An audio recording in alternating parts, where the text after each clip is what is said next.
ಅಪ್ಪ exam fees ಕಟ್ಟಬೇಕಿತ್ತಪ್ಪ. ನೆನೆಯಿತು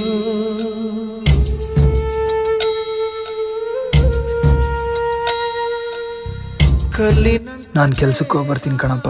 ಹಾಂ ಸರಿಯಪ್ಪ. ಟ್ಯಾಬ್ಲೆಟ್ ಏನಾದರೂ ತಗೋಪ್ಪ. ಅಪ್ಪನಿಗೆ ವಯಸ್ಸಾಯಿತು, ಅವ್ರಿಗೆ ರೆಸ್ಟ್ ಅಗತ್ಯ ಇದೆ. ನಾನು ಆದಷ್ಟು ಬೇಗ ಜವಾಬ್ದಾರಿಗಳನ್ನ ತಗೊಳ್ಳೇಬೇಕು. ಈ ದಿನಕ್ಕೋಸ್ಕರ ತುಂಬ ಕಾಯ್ತಿದ್ದೆ. ಕೊನೆಗೂ ಆ ದಿನ ಬಂತು. ಅಪ್ಪನಿಗೆ ಹೇಳಲೇಬೇಕು. ಅಪ್ಪ, ಒಳ್ಳೆ ಸಂಬಳ ಇರೋ ಕೆಲಸ ಸಿಕ್ಕಿದೆ ಅಪ್ಪ. ಇನ್ಮೇಲೆ ಈ ಮನೆ ಜವಾಬ್ದಾರಿ ಎಲ್ಲ ನಾನೇ ನೋಡ್ಕೋತೀನಿ. ನೀವು ರೆಸ್ಟ್ ಮಾಡಿ.